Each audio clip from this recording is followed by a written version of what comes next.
It's another fine day at Camp Dynasty.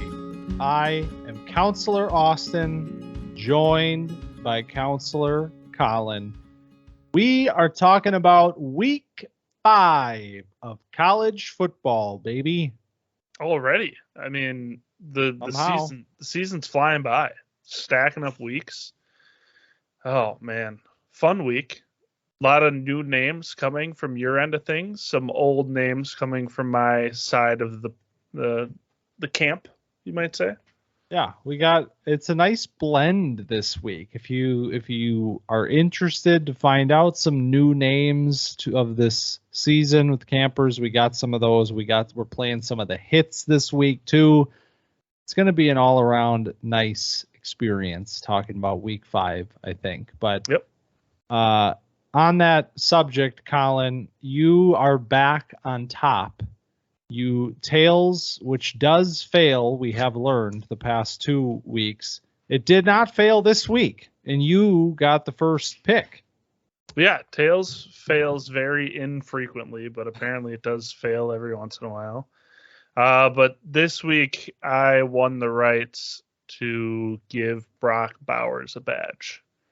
And, I mean, there was a lot of different ways I could have gone here because, I mean, what a performance for Brock Bowers.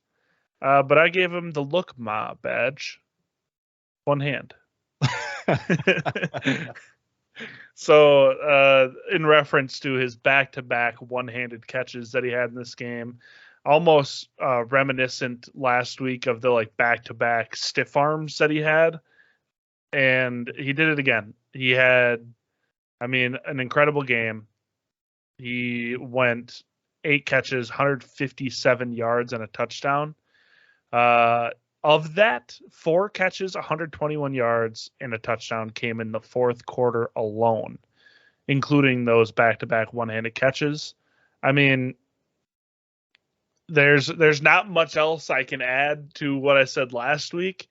So my question to you, to frame this discussion, is we talked about it in the preseason in our tight end rankings, but I figure, might have different people in here, might have some new ears, fresh ears on the pod. What do we think about Brock Bowers as a straight up dynasty tight end? Is he in the top 5 already?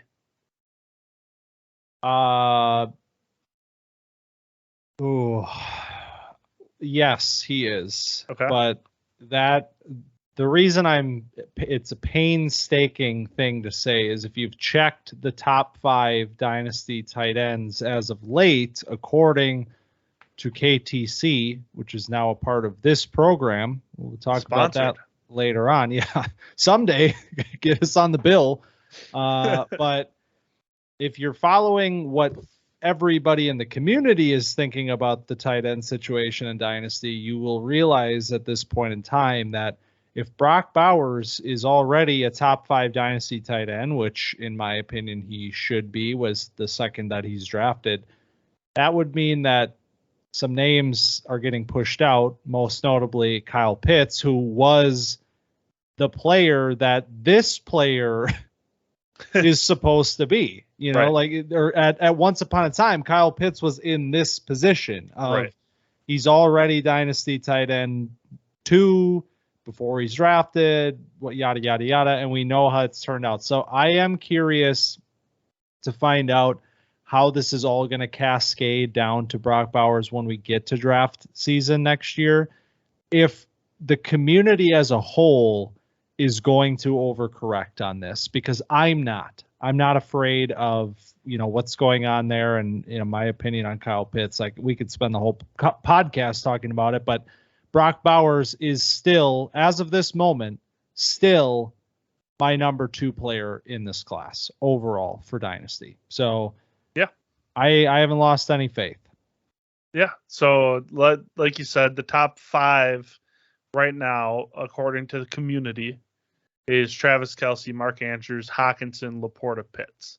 So Brock Bowers needs to wiggle in there and unseat Kyle Pitts to take that 5 spot. And again, we're looking at almost a rinse repeat of what happened when Kyle Pitts came out. And it's like, well, we have this generational tight end that should be the number 2 pick in your dynasty draft. He's going to go top 10 in the NFL, yada, yada, yada. And now we're to the point where this is going to come into the dynasty space, and how many people are going to be too afraid to make the leap and take Brock Bowers? I mean, the Kyle Pitts thing is one thing, but it's a cautionary tale. Well, hold on a second. Let me put it like this. Kyle Pitts, in his final season in college football, finished the year with 770 yards and 12 touchdowns. And everybody saw him become the player that went 4th overall in that draft. An unprecedented situation for a tight end. Brock Bowers has had more yards than that in both of his seasons in college football, including as a true freshman. So if you're talking about production and what does this player look like on a college football field, Brock Bowers is beyond what Kyle Pitts ever looked like in college football, like plain and simple. And that's not how you evaluate talent for the NFL, but it goes to say that this player has done it his entire career thus far. There is no production, there's nothing about what he's done in college football that should make you stop and think, oh, can he do that in the NFL? Because he's done it from the second he stepped on campus. And this, we talked about it last week. They're getting him ramped up here. It was a bit of a slow start for him. New quarterback, trying to get him worked in here. And then last week was the 9 targets, 9 catches. This week, 13 targets. They're getting him involved. He won them that game. There was a little bit of a scare. He was the MVP of this team. This player is everything you hope for in a prospect. And so in that case, we're gonna do this all over again. we're gonna do this ride all over again with the tight ends. I'll tell you that. Yep. I did see a tweet during this Georgia game, and it said, "I'm gonna hate whatever coach ends up drafting Brock Bowers." Yep.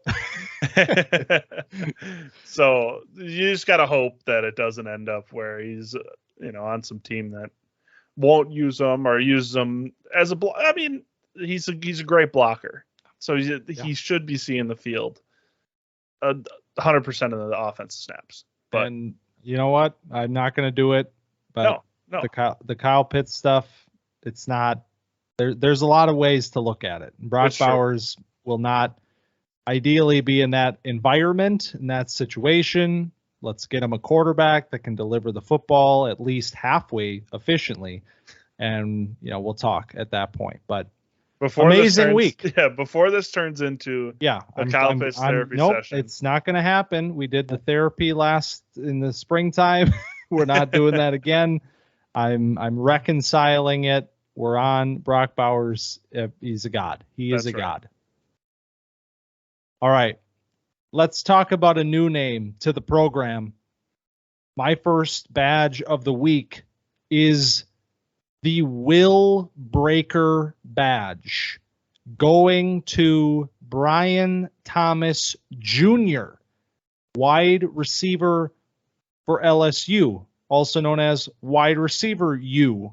And they have a pretty damn good one in Malik Neighbors. But don't forget about number 11 quite yet, because Brian Thomas Jr. is quietly in the shadow of Malik Neighbors putting together a very impressive season. And the reason I'm giving him the Will Breaker badge this week is because he was pretty much uncoverable in the end zone in this game. He had 3 touchdowns, one of which was an absolute, picture perfect highlight reel contested catch going over the top of a smaller defender. This player, Brian Thomas Jr., 6'4", 205, using his frame, using his length on that play to go over the top of the corner, pluck the ball at its highest point. That was touchdown number 1. Touchdown number 3 was a nice adjustment to the ball. It was a bit of a back shoulder throw. He gets around the corner. It was impossible for the Ole Miss corners to cover this guy. And that's how he ends up with 124 yards on 8 catches and then the 3 touchdowns that I referenced. So I was blown away by what I saw in this game, and there is tape to watch.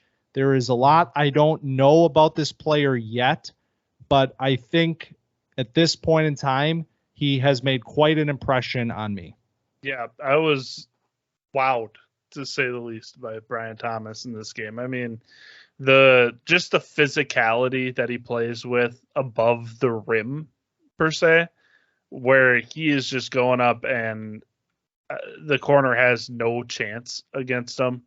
The neighbor's doing a lot of the work between the 20s, and then Jaden Daniels just tossing it up to Brian Thomas going on the fade route, and then Brian Thomas giving you the too small.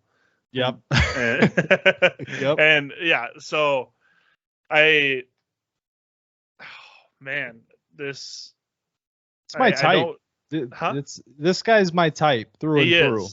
He is. I knew this would be someone that you mentioned when I was watching this game. I was like, oh, here we go. We got 6'4", 205 receiver. He might be a little bigger than 205 because he looks thicker than that. But man, this LSU team is very interesting. This wide receiver class is growing deeper by the day, and Brian Thomas, another ex-wide receiver that can go up and create these contested opportunities, turn 50-50 balls into 70-30, 80-20 balls. Yeah, and speaking of that, the contested catches, 2 for 2 in this game and 4 for 6 on the year. This is a common theme for this player thus far through 5 weeks. And a little bit of background on Brian Thomas Jr., 4-star recruit, wide receiver 9 in the 2021 class, which means this is a true junior. And he played as a true freshman for LSU. He had 28 catches, 359 yards, and 2 touchdowns as a true freshman. Not bad, especially in this program where they run pretty deep at wide receiver. So it's a name, he's kind of come up here, got a little bit of a recruiting pedigree behind him and starting to really, we're starting to see that talent really starting to emerge here already in only his 3rd season, 3rd real season out of high school football, and he is really emerging here. And the other note I have here, they have those 24/7 player comps that they sometimes stick on the top recruits. You want to hear this one? I do. How about Denzel Mims? Oh boy. So I don't know if that's I'm in on him, and B, let's not do that again. Yeah, let's not turn into Denzel Mims. I can see it though. I hate that I can see it, but that 3rd touchdown he had was nice. That back shoulder. Oof. Yep. Amazing. More receivers. That's the ticket in this class, I'll tell you that. And we got another returning name to the program, Collin. We do, and this is Adonai A.D. Mitchell from Texas. This is the other wide receiver on Texas. He got a badge, I think, 2 weeks ago. Maybe it was 2 weeks ago, right? I think it was in week 2, so 3 weeks ago. Ooh, time's flying. The time is flying, and he got the Mr. Touchdown badge. And this week he's getting the Sudden badge, because I really like A.D. Mitchell. I've been kind of, delving in and seeing a little more of what I like out of all these guys, and I think this is going to be, one of my guys. As year goes on, and he had a bit of a breakout game. This is his first game with over 100 receiving yards. He had 141 and a touchdown, and he was just Quinn Ewers' go-to guy on important downs. He is just open all the time. He gets in and out of his breaks really well. He keeps his hips low when he cuts in and out, and on those curl routes, he has really sure hands.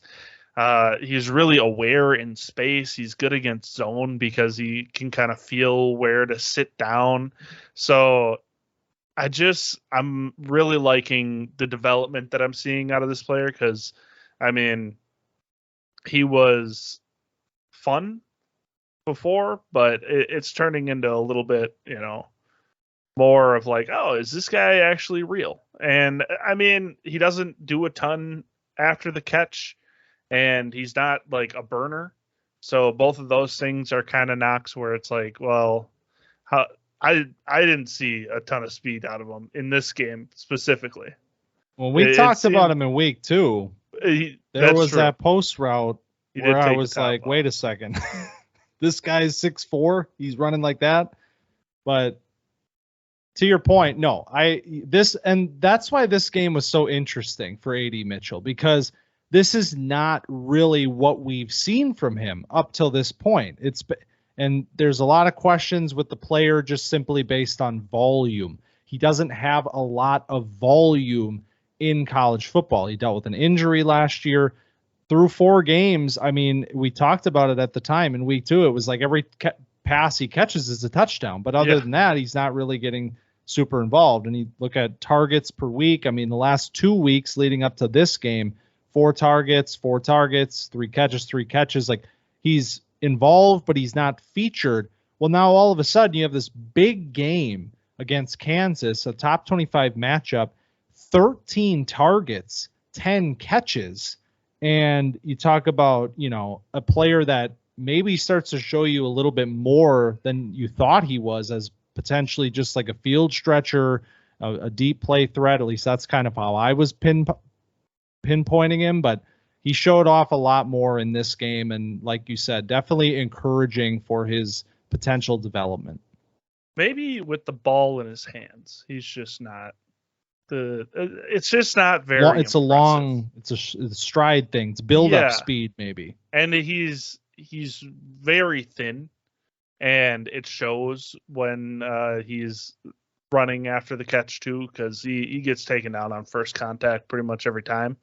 But I mean, with the separation that he's making, it's, no big deal, honestly, because it doesn't have a ton of people near him too often. So I just am excited to see how this develops, and if this kind of target share and production keeps up, what is this player? What is the ceiling for this player? So yeah, here we are with AD Mitchell. He's back in the program, and I'm feeling pretty good about him.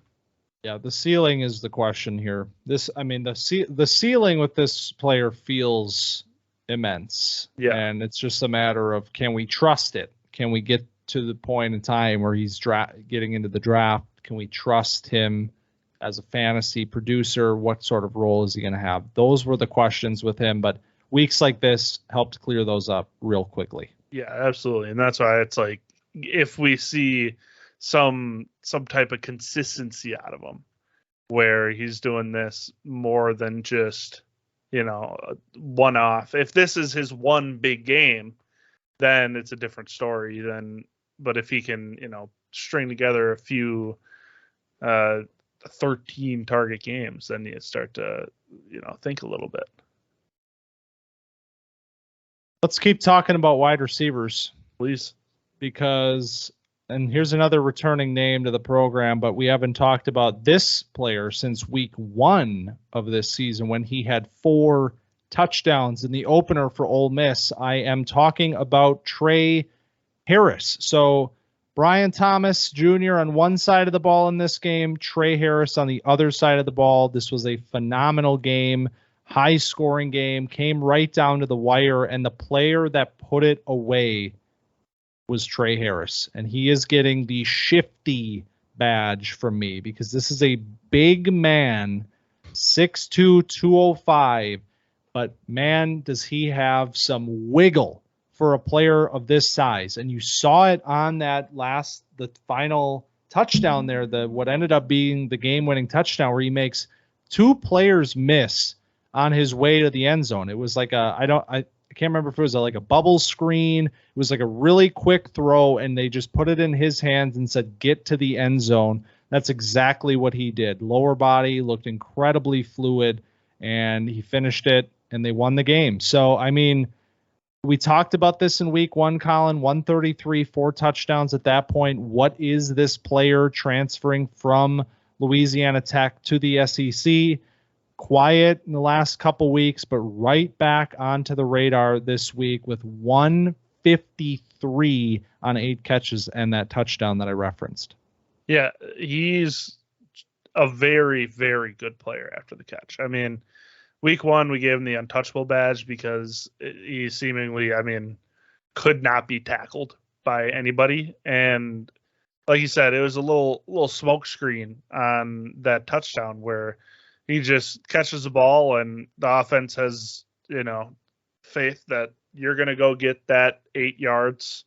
We're going to just pitch and catch. And he completely, froze the defender and then put him on the ground and then walked into the end zone. So Trey Harris, a yak guy coming out of Ole Miss, what could go right?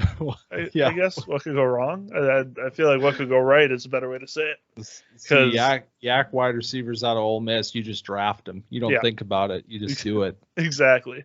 So, huge game. And again, the same kind of idea as A.D. Mitchell, where I'd like to see him build and have a little more consistency when it comes to, target share and that kind of stuff, because he didn't play a ton in the last 2 games. If I'm reading this correctly, he only played 3-4 snaps. I think he was.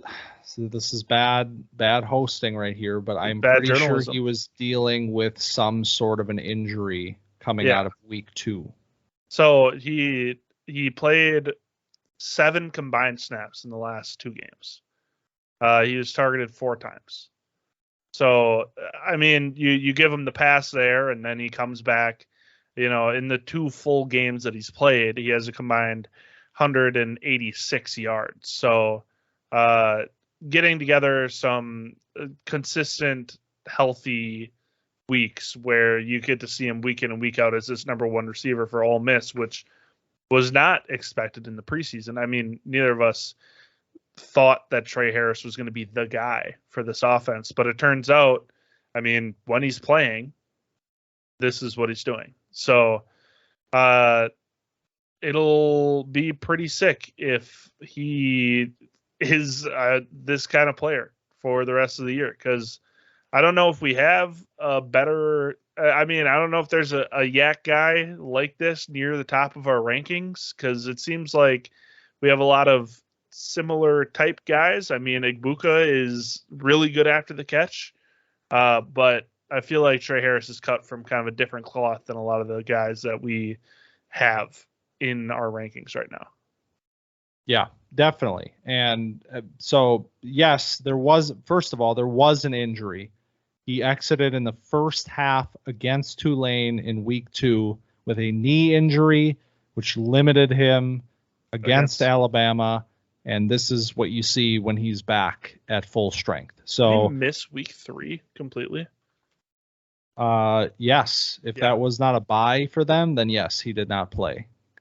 But yeah, because they played Tulane in week 3. They played Tulane in week 2. They played Tulane in week 2. That's the game he got hurt. Okay. So if there was a bye in week 3, I'm seeing a jump from 2 to 4. So yes.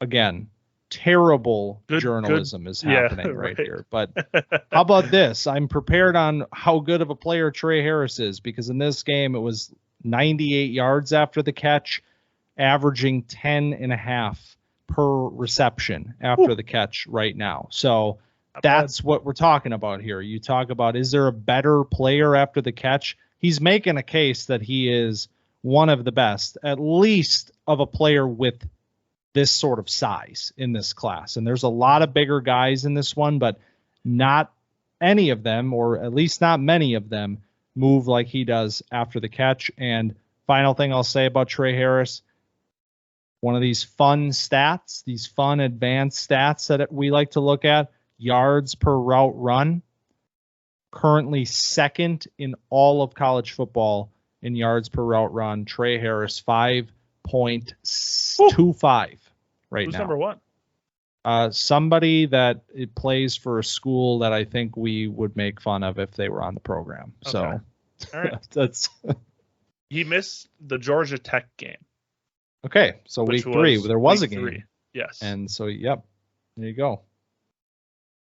We're All figuring it out as we go here. Absolutely. At Camp Dynasty.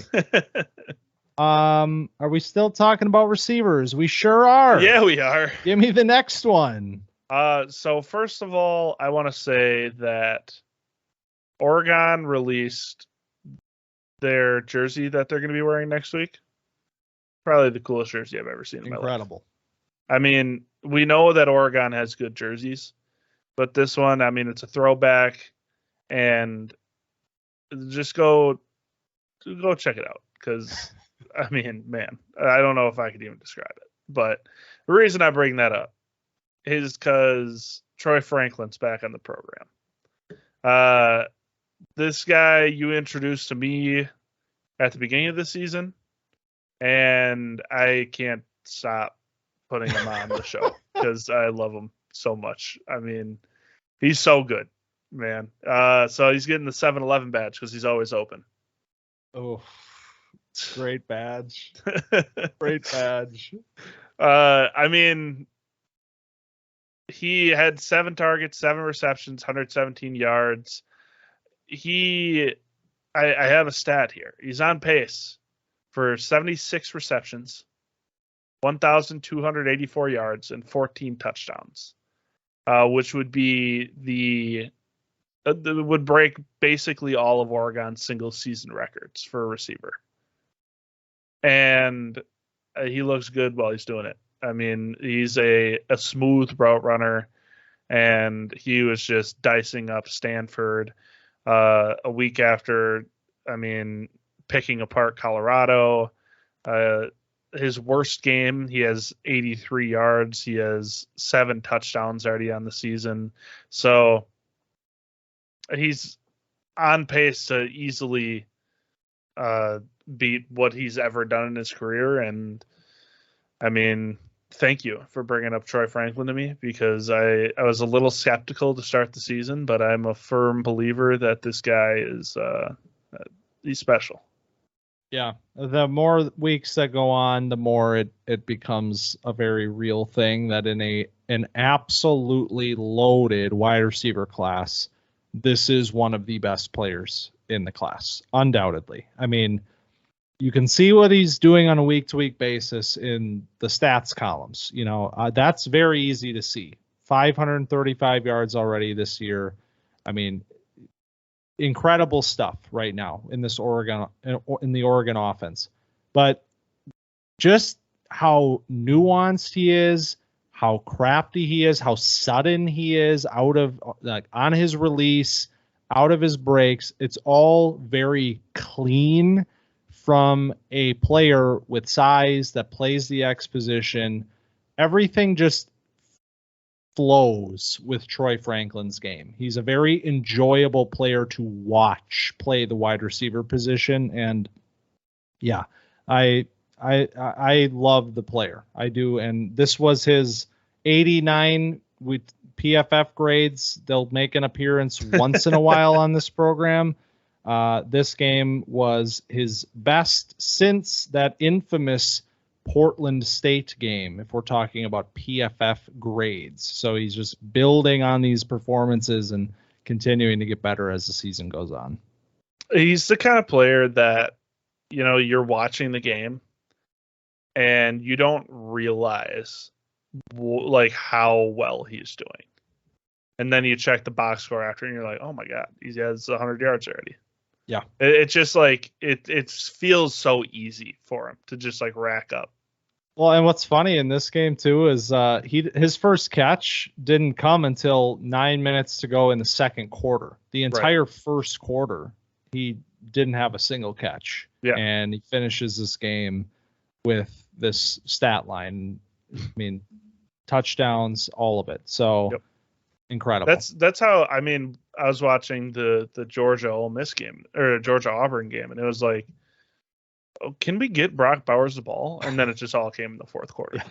Yeah. So the Troy Franklin, it's like, can we get him the ball, please? And then he ends up with, over 100 yards, 2 touchdowns, 7 catches. So is he a true alpha receiver? We'll see. It seems like it so far. We'll see. Let's talk about a player that's not a wide receiver. This has been a rare occurrence this year. I know. But running backs, see, normally you don't have to remind yourself that running backs exist, but this year that's kind of been the case, unfortunately. Just got to say it, 5 weeks in, we're still waiting for somebody to really grab control of this thing. But here's a new name alert in the running back room. How about Marshawn Lloyd from USC? Bit of background on this player, new name to the program, 4-star recruit. He was the composite RB5 in the 2020 class. Committed to South Carolina, was there for 2 years, played as a true freshman. Wait, what? No, he didn't. I'm on crack. You're on crack? Yeah, he didn't play as a true freshman. Nobody plays as a true freshman. It's fine. I'm rattled. All right. Well, he transferred to USC coming into this season. That's the most important thing here. And in this game against Colorado, 13 carries, 84 yards, and a touchdown.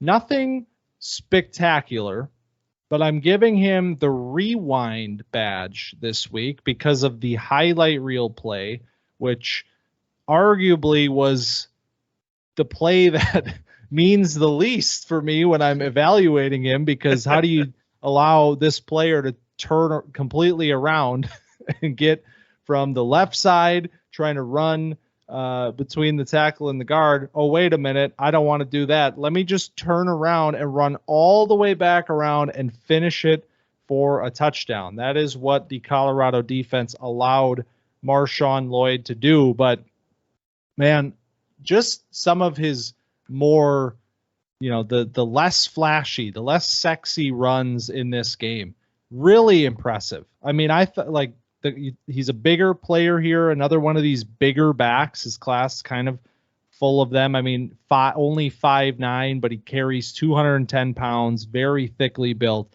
Great contact balance, great runner through contact so far this season, 4.75 yards after contact per attempt. In this game, 75 of his 84 yards came after contact. So, I mean, he's a bit of a bruiser. He flashed a little burst in speed in this game, and in a class that is not really showing us much thus far, this has been one of the better players in the last few weeks. Yeah, he's just the steady kind of, I don't want to say he's the heartbeat of the USC offense, because that would be not true, but he's like the pacemaker of the offense. It's the guy that does all the dirty work, so then you can see the sexy Caleb Williams highlights. You get the guy that's gonna go be a little bit of a bruiser, but also do a couple fun things every once in a while, and then put a highlight like you're talking about in this game against Colorado, where he completely reverses field and ends up scoring a touchdown. So definitely, I mean, somebody has got to grab hold of this, of this top 5, one of these top 5 positions in the running back class. Because, I mean, there's names that exist and we just don't really know what to do with them. And now Marshawn Lloyd is in this conversation as a guy that is, carrying the ball a lot for this USC offense and is putting up some solid numbers week in and week out and having some nice plays that we're looking for. But I'm disappointed so far in the running back class. We'll get there. I know. We'll get there. Don't worry. I know. I'm not disappointed in Marshawn Lloyd. Yeah. And hey, pass blocking running backs doesn't show up in the fantasy column, but you got to have it. And Marshawn Lloyd so far this year proving to be a very effective pass blocker. And he saved Caleb Williams' life in this game. There was a free rusher. It was his assignment, but gap opens up. Linebacker shoots the gap. Free shot at Caleb Williams going about 100 miles an hour. Would have taken his head clean off. Marshawn, very quick to his spot, took the full blunt of that blow from the linebacker. He even stumbled back a little bit, but completely stopped the blitz from interfering with the play, and Caleb Williams delivered a fine pass, as he typically does. So good to see that as well. And the other thing I'll say about Marshawn Lloyd is 5 fumbles in his first 2 seasons, none thus far. Let's keep that up, get the ball security check mark, and this player might be on his way. The strangest play that I've ever seen was DJ Reed coming full speed at Patrick Mahomes. Oh yeah, and just not touching him, just missing completely. So maybe I don't know. Maybe you don't need to block people anymore. Right? Yeah. I'm sure that linebacker would have just fallen over. Just ran past him. Yeah, flew by him. But all right. Let's talk about his teammate. Segues, huh? Yeah. So Caleb Williams. Yeah, he's a good player. Him. Yeah. He was good. He's a good player. He had a lot of good plays. And I like him. Okay, hold on a second. So, yep, that's pretty much where we are. Yeah. That's pretty much where we are. I think this is badge number 4 for Caleb already. It's overlapping other badges. Yeah, I mean he's completely taking over. But here's the thing. So when we talked about Caleb Williams in the summer, obviously our number 1 quarterback in the class, and we asked ourselves, what is going to be the knock? What is going to be the thing? This is what I was going to talk about. That people are going to say about him. And we were struggling to even come up with something, but what is going on right now, Collin? We made it to the Caleb Williams discourse. We did. So firmly there. Yes, because we knew this was going to happen. If you go back to the quarterback episode, like you said, we said, we can't even figure out, maybe he's a little short, as what I think we ended up coming up with. Yeah. And then we get here and it's like, is Caleb Williams Zach Wilson? Yeah. And so currently the Bears are in position to be the number 1 and number 2 pick with their pick and the Panthers pick. And Bears fans are like, I don't even know if we want to have Caleb Williams. That's like the state of disrepair that fan base is in. That it's like, I don't think I want the best quarterback prospect potentially of the last, since Trevor Lawrence. Maybe, I don't know, could be better than him as a prospect. I don't know. They're like, I don't even want him. I don't want to ruin him. They're just like down in the dumps. And then there's the contingent of college football people, dynasty people, scouting people, whatever you might want to call them. And they're like, Caleb Williams doesn't actually make special plays because he has so much time. And he's, throwing to open receivers. This is exactly what Zach Wilson's tape looks like. So do you want to dispel that? I would like to agree. I would like to. Well, should I agree for the? We got to get the clickbait in here. Yeah. No. First of all, no. That is ridiculous. Let's start at the source here. Where does this come from? If you watch USC, yeah, he's got time. Yes. He's got time to make plays, and a lot of his highlight plays are the ones in which he has time to throw. He's usually getting outside of the pocket, whether there is pressure or whether there's not. He's just moving himself out of the pocket and getting himself into advantageous positions to then uncork some of the most heinous and ridiculous throws that you've seen in college football in the last few years, at least. So on one hand, it's like, sure, what's he going to look like when he doesn't have this level of an offensive line in front of him? That's a valid thing to talk about. And one thing that we actually did talk about in the summer was his tendency to take bad sacks once in a while. Like, if the pressure gets to him, he will take bad sacks for big losses. That is something that is a part of his game that he needs to clean up. But I'm not going to sit here and look at this player and the throws that he's putting out on tape and what he's doing. And that's the other thing. The highlight stuff is what everybody's seeing. Watch the short game and the intermediate game and the 3-step,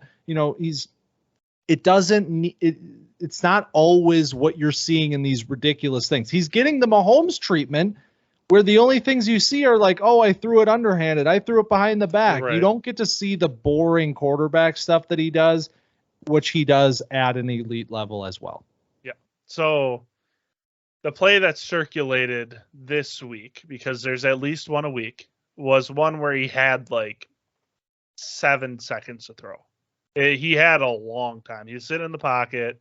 There's a 3-man rush. It's Colorado's defense. I mean, the pass rushers are not elite, we'll say. He stepped up, rolled out left, and then just threw an off-platform dart like 30 yards down the field. And then the wide receiver ended up scoring on it. So it was a really nice play, but it was also like, but he's not going to be able to make that in the NFL because he's not going to have that much time. Like, okay, yes, objectively, he's not going to have 7 seconds to throw in the NFL. Like, likely he won't. But what you can take away from that is the throw itself. It's like you can look at the off-platform, sidearm dart on the money. Like, you guys, like, the critical thinking is devolving. Where we're like, oh, no, that won't happen in the NFL. Like, okay, let's rewind and look at what is analysis and why does this all matter? There's context to everything. And when you look at the boring throws, it's like, watch a screen pass and watch what it looks like, because a lot of offensive linemen will cut block on the screen side because they want the quarterback to have a clean window to throw that screen pass so the D lineman can't get their hands in the way. They don't do that for Caleb Williams because he can throw from so many different arm angles that he can just bend it around those DNs. So you just look at these different, I mean, I sent you a clip today from this game where he's just buying time in the pocket, and normally you got to flip your hips and then fire a pass, but he's like square to the line of scrimmage. His right foot's a little bit forward and he just torques his upper body and delivers a strike. And I mean, it's not for a first down, but it's just like impressive. The things that he could do off platform with his body, contorting in different ways, avoiding rushers and being able to throw it at a moment's notice rather than having to, get away and then, risk getting sacked because you have to turn or you have to get your feet right. None of that matters for Caleb Williams. And he did have one pick, his first pick on the season, which was a bad throw. It was. He rolled out and he thought he had a little more gas in the tank than he did because he underthrew it pretty badly. If he, gets a full deep throw on that like he normally does, it's probably a walk-in touchdown. But he didn't because he had a little bit too much dip on his chin. So, yep. I mean, there are plays where that happens, but they are few and far between. Yeah, that's the thing. Don't miss the forest through the trees. The trees.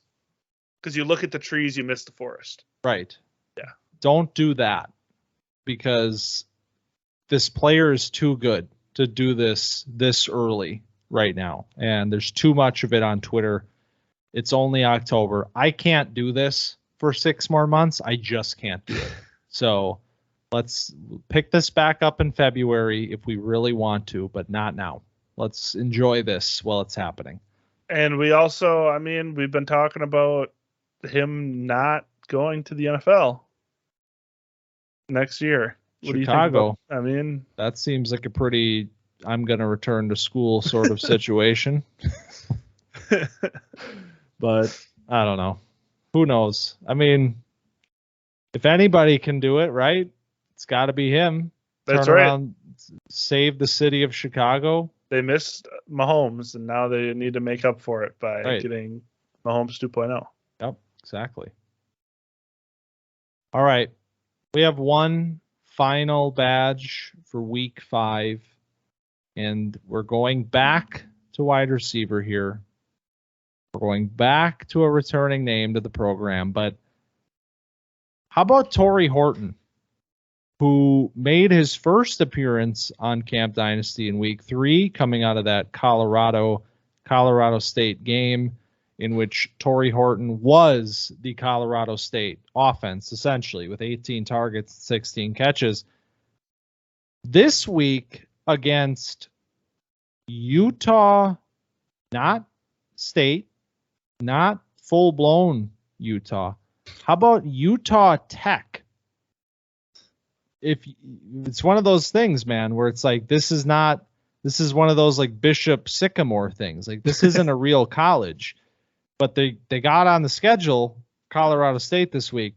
And if you are a future NFL player playing against Utah Tech, you probably should look the way that Torrey Horton looked this week, because it was 10 catches on 12 targets for 227 yards and 3 touchdowns for Torrey Horton. I mean, he is getting the takeover badge for me because he took over this game.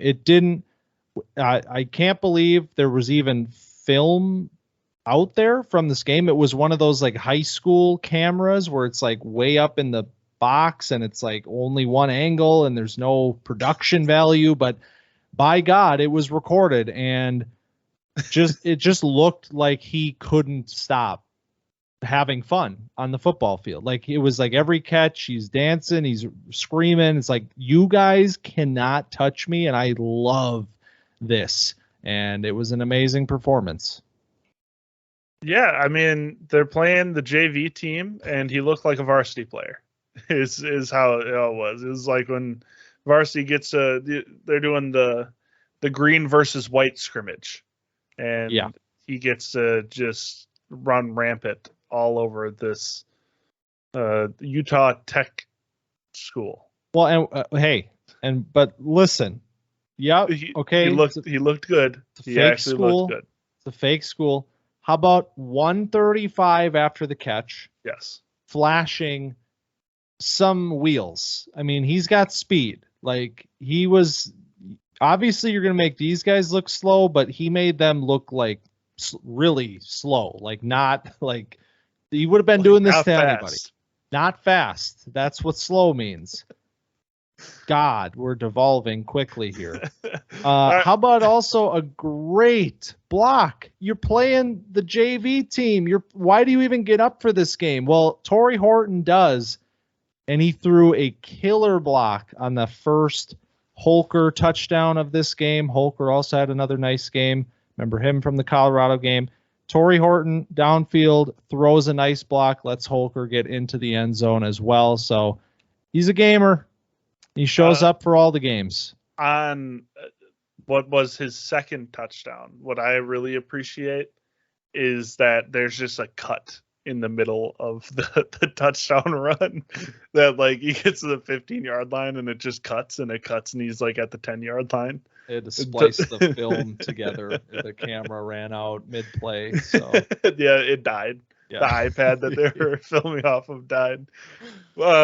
He broke a bunch of tackles too, which is independent for the most part. I mean, it's not completely independent of skill level, but like it's not easy to break tackles against guys that are trying to bring you to the ground. So, and it's definitely not easy to get, 227 yards. So as much as I joke, he's a good player, and he's been having a very good season. And he had a breakout game against a real team in Colorado and just completely decimated Utah Tech and, made them feel bad. They're putting the plaque up right now of him above the wood shop. They're just Utah glad to have gotten to play against them. That's what this really is. Oh, I didn't give Caleb Williams a badge. What are we giving him this week? He gets the primetime badge. Okay. Yeah. Oh yeah. There's layers to that I could have gotten into. We could have explored it. The time has passed. It's over because we're done with badges. That's week 5. Once again, talking about mostly wide receivers, but man, that's the nature of this class. If you need a wide receiver, this is the year. Load up on second round picks. I'm already thinking that. I mean, it's October. I'm thinking, how many seconds do I have? How many more can I get? Because there are some really talented wide receivers in this one. But unfortunately, Collin, it is time to make the call home. And unsurprisingly, we're talking about a running back because we give all the badges to the wide receivers. Now we're just hitting a real stride of calling the folks of different running backs in this class. And this week, it's your RB1 of the preseason that is getting a call home this week. Rocket Sanders. Yeah, we're calling home, Raheem. You're Raheem right now because we're calling home. So he has been sidelined this season by an injury. He came back in week 5 playing against Texas A&M. He looked not great. I mean, he had 11 carries for 34 yards. He had 2 catches for 36 yards. So, I mean, a modest, 60-something yards. And I'm calling more on principle than I am about performance. I'm calling because we need an RB1. And you were my RB1 because, we didn't really have any clarity about this class to begin with. And we are 5 weeks in, and clarity has not come to us. And now Raheem is back. And he looked okay, but it wasn't like a super explosive performance. There's no big runs like we might be used to. He wasn't doing the patented 6 or 5 yards per carry that he had been in the past 2 seasons. And so I'm just calling home to let him know, hey, while you were gone, nothing has really changed.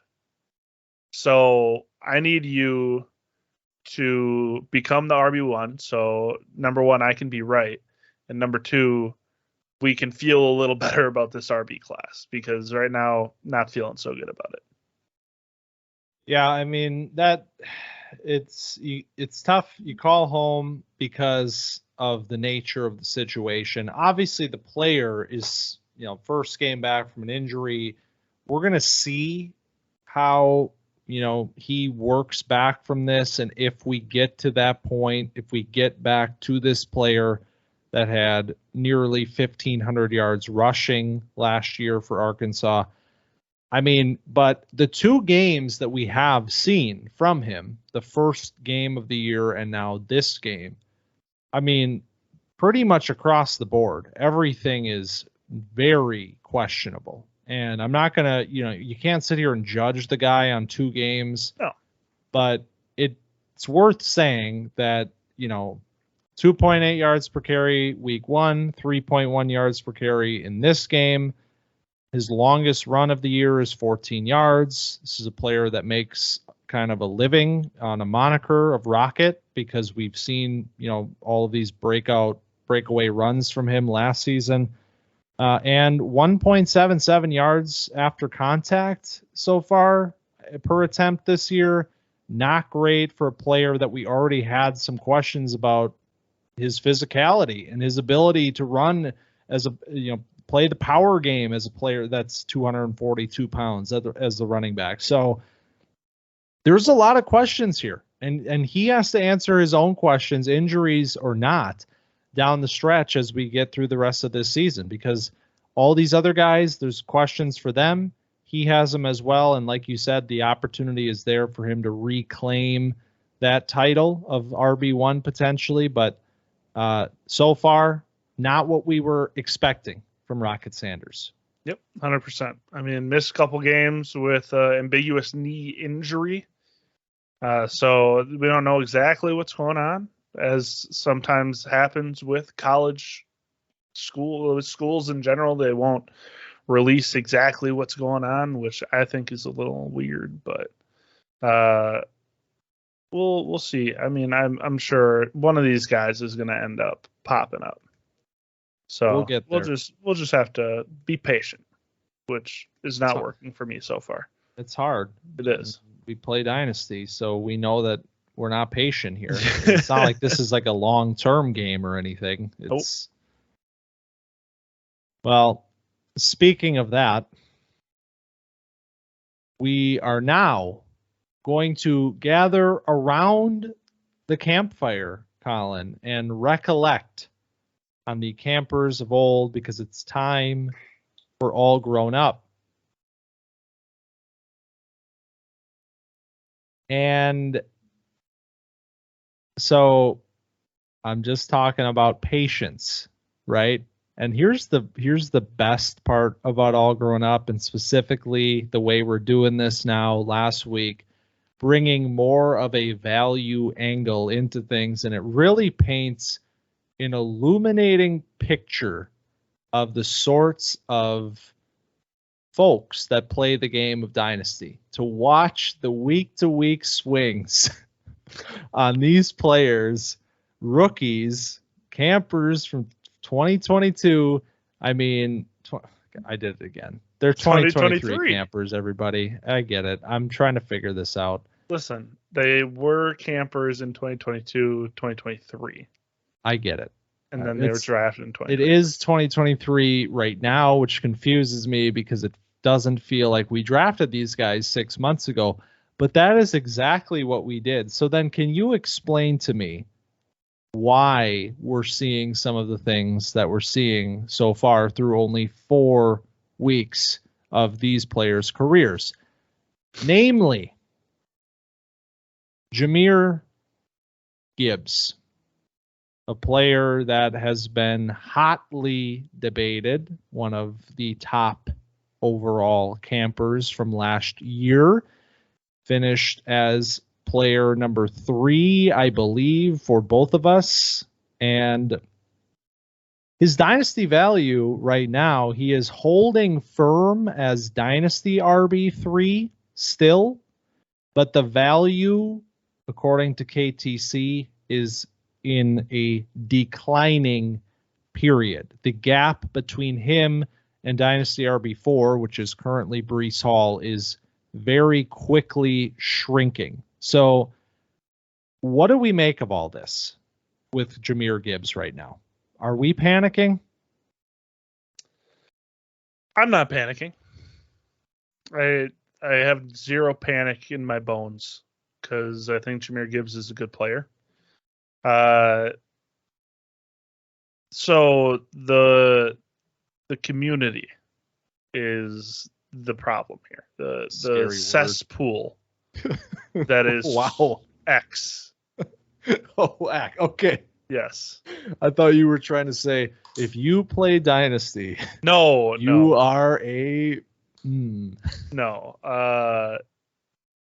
The cesspool that is X Yes. is like, well, the Lions drafted him 12th. That means they essentially promised us that they were going to give him 38 touches a game.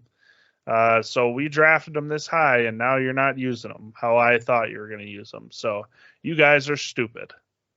All right, the Lions are having like the best start to a season in a very long time. You know, they are doing just fine in Detroit. And Jahmyr Gibbs, Dan Campbell said it himself that they're going to deploy him slowly. And that's what they're doing. So why are we surprised that this is true? And guess what? David Montgomery has been really good for them. So for people that are sitting here calling for Jahmyr Gibbs to get all the carries, and they're saying that the Detroit coaching staff doesn't know what they're doing or whatever. Like, they're doing just fine over there. Jahmyr Gibbs will eventually get his touches back up. All this will even back out, and we just need to be patient. 4 words. Don't be that guy. Sorry. It's okay. Don't be that person. Yeah. Guys, this is not exclusive. It's guys, girls, everybody. Just don't do that, because I watched a dominating performance from an NFL football team in a divisional game in one of the toughest places to play. Well, unless you saw that crowd in Lambeau this week. Season ticket holders, get your shit together. Stop reselling the tickets. But should have been a tough place to play. Dominating win. David Montgomery. Excellent game. Everything went to a T. And when you go on social media, everything I saw coming out of that game was, what are they doing with Jahmyr Gibbs? This is ridiculous. Imagine if they hadn't spent the 12th pick on him. Then they'd be really good. Well, newsflash, they're already really good. Yeah. And they have a really good running back named Jahmyr Gibbs at their disposal, who had 8 carries for 40 yards, 5 yards per carry in this game, 4 catches, 11 yards. I mean, this is a product of everybody who just, we get in this mentality of it needs to happen in the first 2-3 games of a player's career or it's over. You know, like, the fact that his dynasty value is declining right now is truly pathetic. It's an indictment of the nature of this game, which, like I said before, is supposed to be a long-term thing here, but it's week to week swings on guys based on, oh, he had 37% snaps, he sucks. You know, like, give me a break. So no, Camp Dynasty is not worried about Jahmyr Gibbs in any fashion. And if anybody is panicking about Jahmyr Gibbs, I will gladly take that headache off of their hands. Yeah. Amen. I would love to have him. So if you're looking to give him away, you can give him to me. Well, how about a player whose value is not in a decline? That is Puka Nacua. Yeah. Yeah. Puka Nacua, I mean, continues to ascend. I mean, you look at the graph on KTC that we were talking about with Gibbs, where it's slightly declining for Gibbs. I mean, that thing is almost a straight line up. You know, he's the number 8 overall rookie, non-superflex. And he had a career game last week against whoever they played. Because, thank you, Indianapolis. I was watching that game because of Anthony Richardson, who's also a fun player.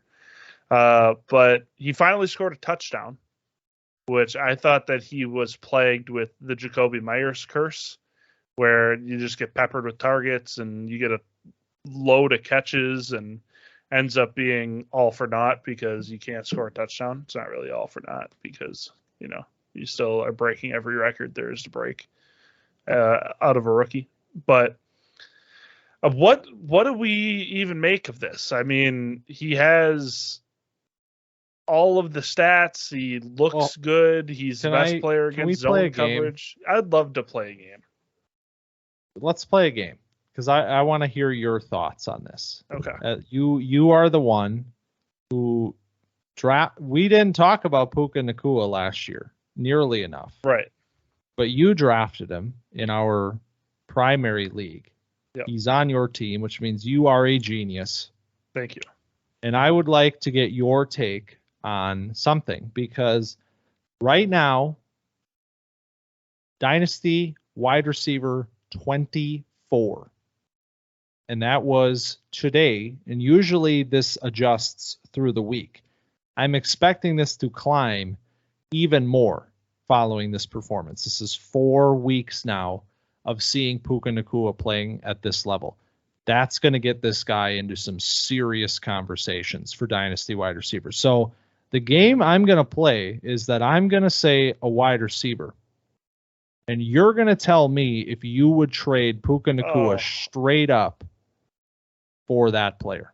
We did this last week. This is going to be a reoccurring game. Campfire, It just really, it makes me want to have a little bit of fun. Yeah. So we did this last week, and you asked me if I'd trade Quentin Johnston for Sam Laporta. I did ask you that. And I said that I would. Caused a ruckus. And we're going to cause another ruckus right now because the first name on my list is Davante Adams. Would you trade Puka Nacua for Davante Adams? Yes, I would receive Davante Adams in exchange for Puka Nacua. Okay. Obviously, this is all dependent on your roster because, this is all we're talking in a vacuum. But in a vacuum, I'm taking Davante Adams. This is in a vacuum.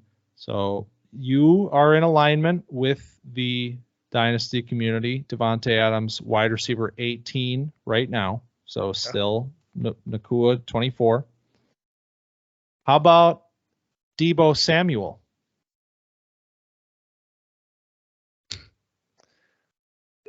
All right. I'm not a Deebo guy. So, and I should take Deebo here. You should or shouldn't do anything. You're I know, a free thinker. but it's 3 games. See, okay. I'm going to take Puka. All right. Okay. Sue me. It's okay. Sue me. It's okay. All right. This is close right now. Deebo is wide receiver 22. Nacua is 24. You see where I'm going with this, I think. Yeah. We went from 18. Nope, I want him. Now we're at 22. Ooh, I might take Nacua. Yeah. How about Michael Pittman? I'm taking Puka. I don't like Michael Pittman. Okay. So now we're officially on the other side of Nacua at this point. This is why Pittman, wide receiver 26. The community is valuing Puka Nacua over Michael Pittman right now.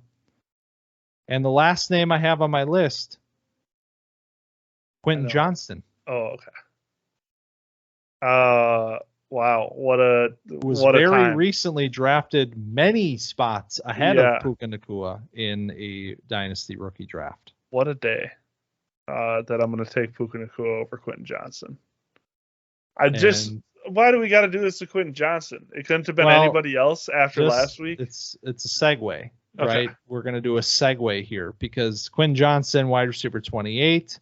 So you took Nacua over everybody but Davante Adams, which means you have him at least at wide receiver 22 right now in Dynasty, which is a feat in itself. Yeah.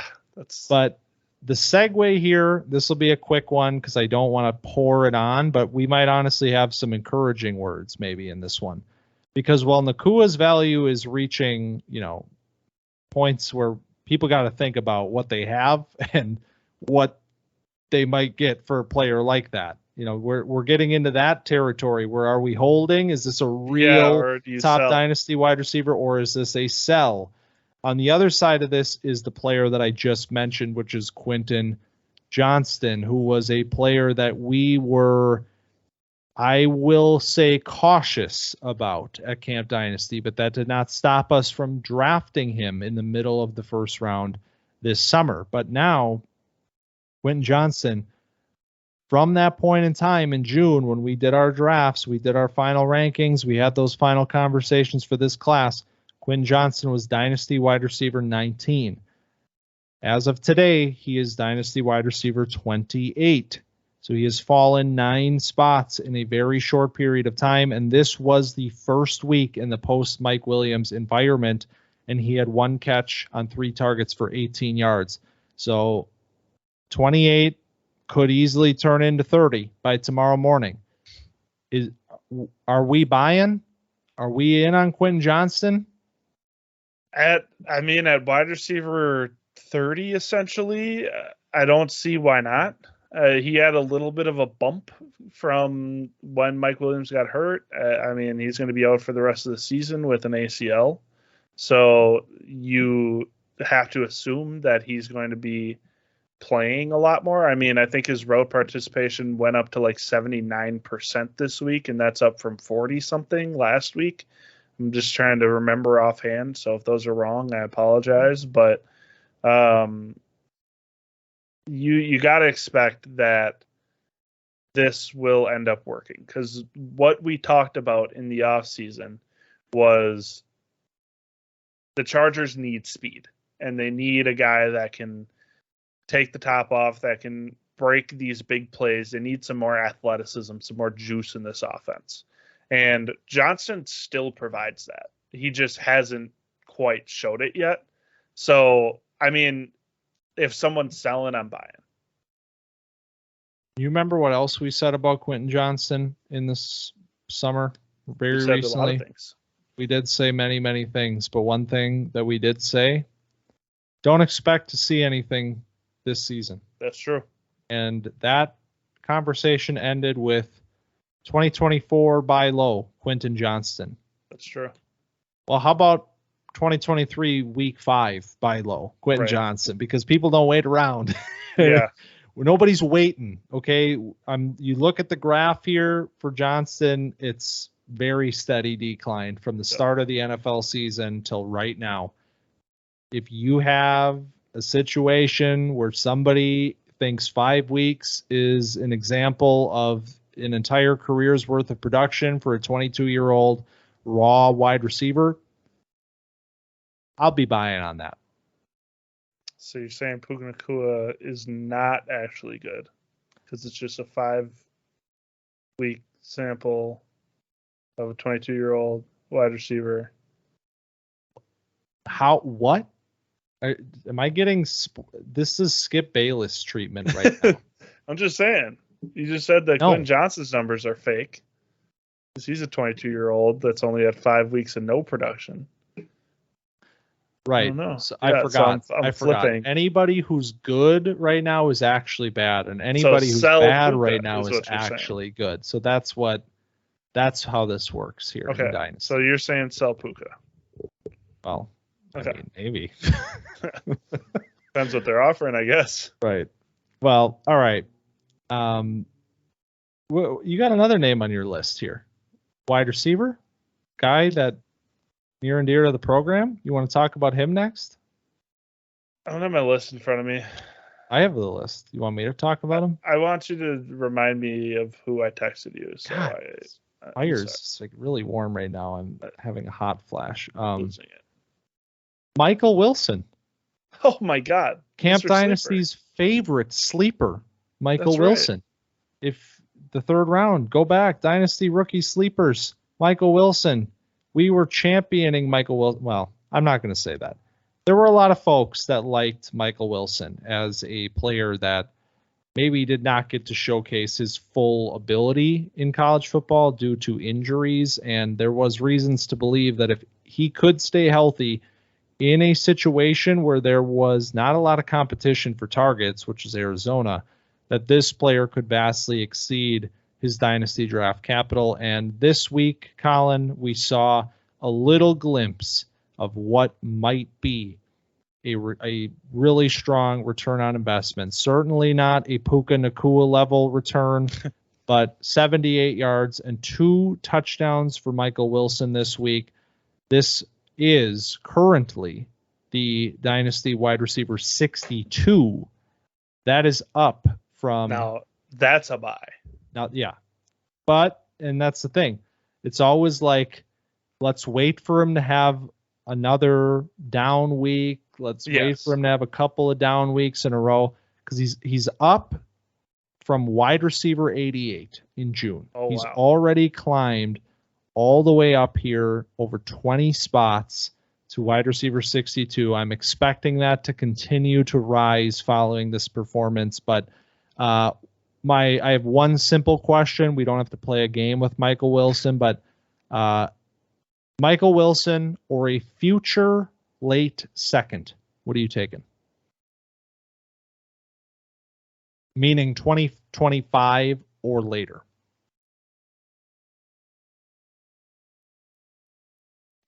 I feel like I just want Michael Wilson. I just like I know, number one, that he is somebody that this front office likes, because he was brought in by the new front office with Arizona. I know that he is capable of being the number 2 wide receiver that is a good complement to Hollywood Brown.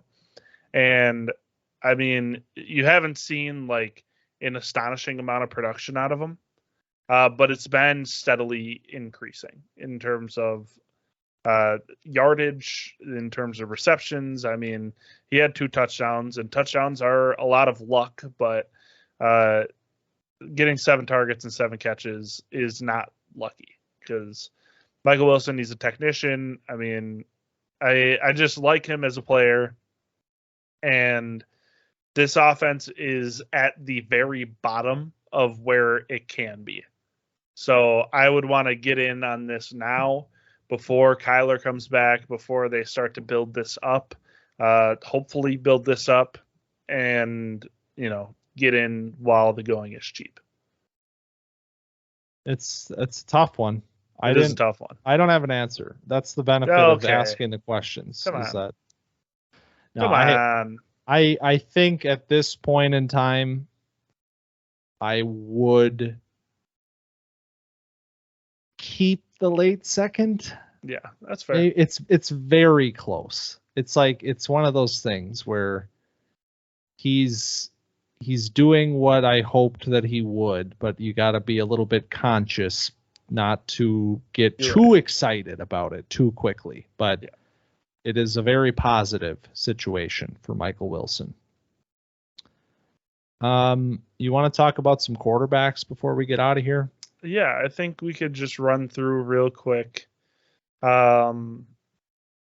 got Stroud, and that's the first one that I wanted to talk about, because there were a lot of questions about CJ Stroud and is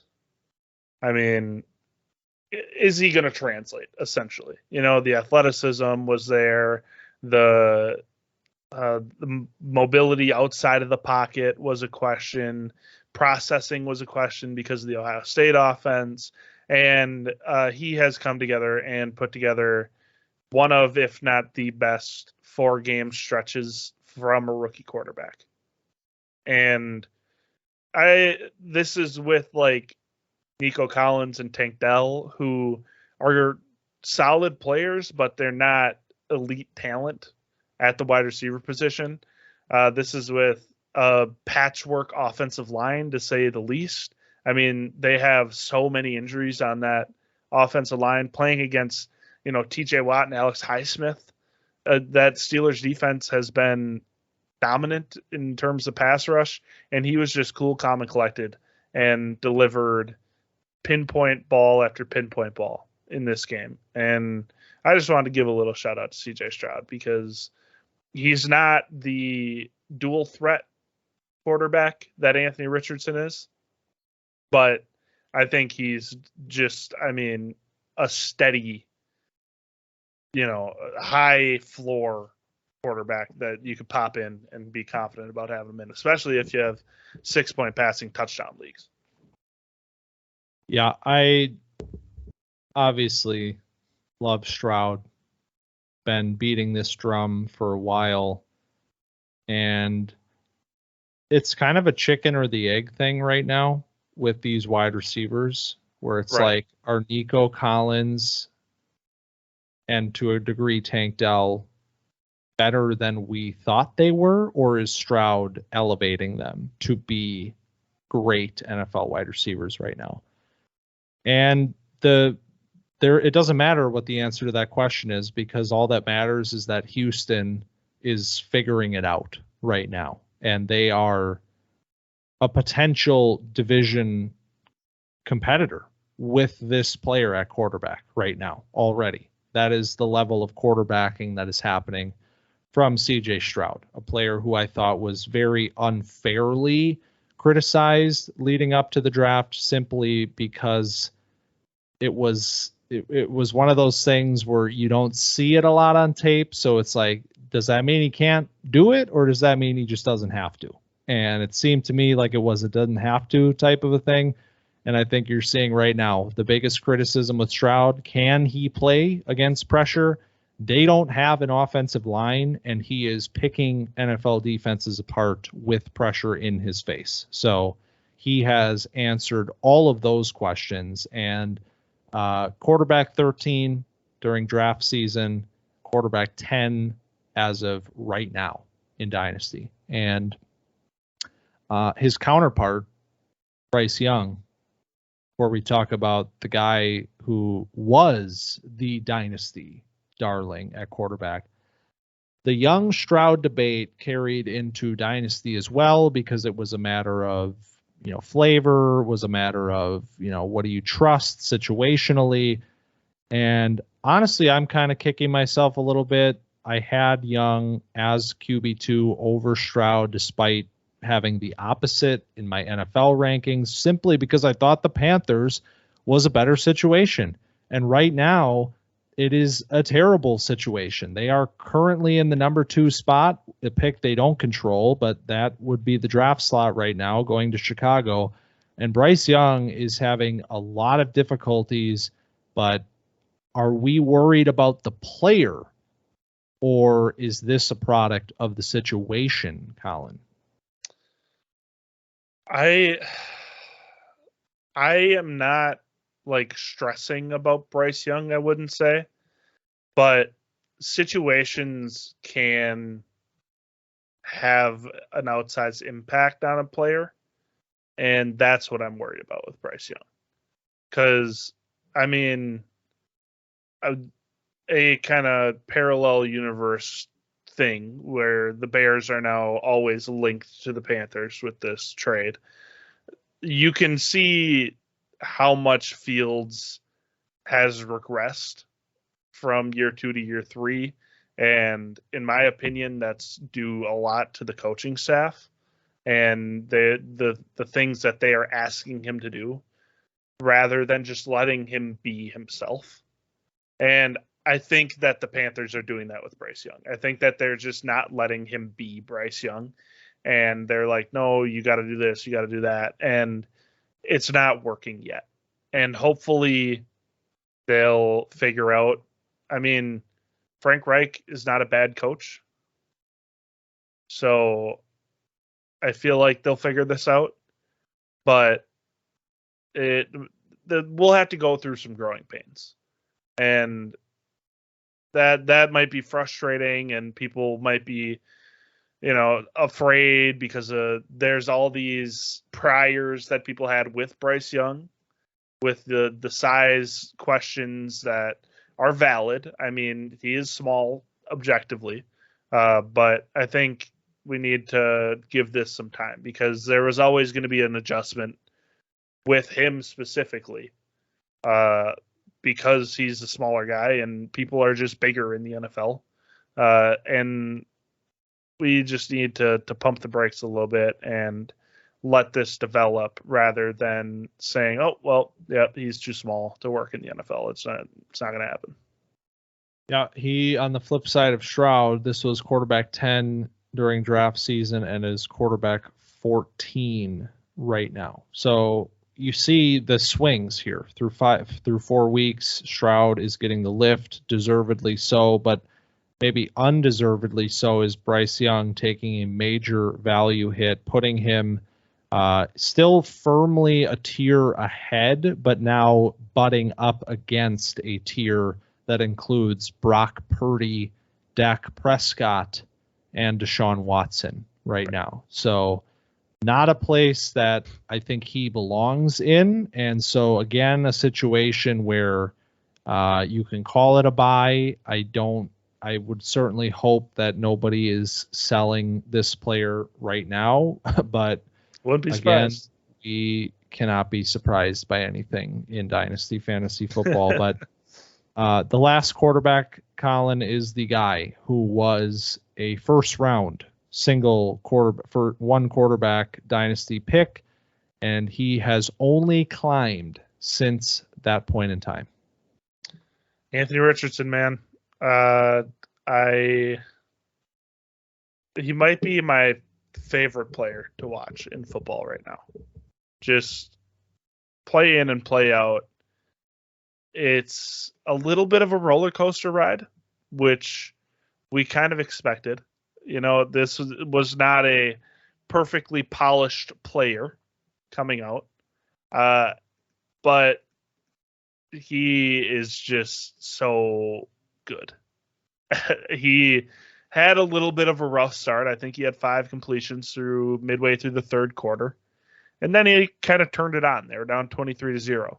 And he some kind of switch flipped for him. Started getting a little more comfortable, running, getting out of the pocket, and throwing just some of the most absurd passes I've seen. He had one where he was falling down, rolling to the right, that he just put on an absolute rope to Mo Alley Cox. He had one that he threw over the middle, and if I think it was Josh Downs doesn't catch it, I think it would have burned a hole in the earth because it was going so. I mean, the ease at which he puts heat on the ball is crazy, and it all culminates in the throw that he had where he is just enveloped in the pocket, and he just like flicks his wrist, and it goes 40 yards. It's the most effortless little. It looks like a quarterback just trying to get rid of it and like throw it in front of his running back to get the incompletion, and it just like spins 40 yards and drops into Michael Pittman on a contested catch, and it was completion. And I'm like, all right, I've seen enough. We're good. I'm so in on this, and I'm gonna watch every single play that I can of Anthony Richardson's career. Yep. And why do you draft players like this? Potentially unproven, potentially raw, but huge upside.